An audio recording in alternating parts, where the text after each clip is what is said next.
വിദ്യാർത്ഥികളെ വീണ്ടും വലച്ച് CBSE. പുനർമൂല്യനിർണ്ണയത്തിന് അപേക്ഷ നൽകാനുള്ള സൈറ്റിൽ തകരാർ പരിഹരിക്കാനായില്ല. CBSE പോക്കറ്റ് അടിക്കുകയാണെന്ന് പ്രതിപക്ഷ നേതാവ് രാഹുൽ ഗാന്ധി ആരോപിച്ചു. നീറ്റ് CBSE പരീക്ഷകളിലെ പിഴവുകളിൽ പാർലമെന്ററി സമിതി ഇന്നും മൊഴി രേഖപ്പെടുത്തും. പുനർമൂല്യനിർണ്ണയത്തിനായി ഇന്നു മുതൽ അപേക്ഷിക്കാമെന്നും വെബ്സൈറ്റ് തകരാർ പരിഹരിക്കുമെന്നുമുള്ള ഉറപ്പുകൾ പാഴായി. CBSE സൈറ്റ് ഇതുവരെ പ്രവർത്തനക്ഷമമായില്ല. സെർവർ തകരാറാണ് കാരണം.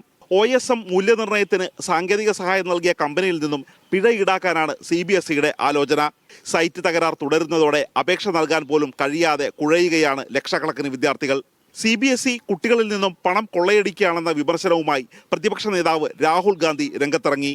ഡിജിറ്റൽ സ്കാൻ കോപ്പിക്കായി 100 രൂപ, വീണ്ടും മാർക്ക് കൂട്ടിയിടുന്ന ഇനത്തിൽ 100, പുനർമൂല്യനിർണ്ണയത്തിനായി 25 എന്നിങ്ങനെയാണ് അടക്കേണ്ടത്.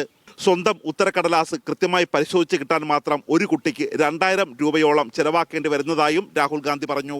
ലക്ഷക്കണക്കിന് കുട്ടികളിൽ നിന്നും കോടിക്കണക്കിന് രൂപ കേന്ദ്രം കൊള്ളയടിക്കുകയാണെന്നും പ്രതിപക്ഷ നേതാവ് ആരോപിച്ചു. പാർലമെന്ററി സമിതിക്ക് മുമ്പാകെ ഹാജരാകാൻ ഉന്നത വിദ്യാഭ്യാസ സെക്രട്ടറി, NDA മേധാവി, CBSE ചെയർമാൻ എന്നിവർക്ക് നോട്ടീസ് നൽകിയിട്ടുണ്ട്. മീഡിയ 1, ഡൽഹി.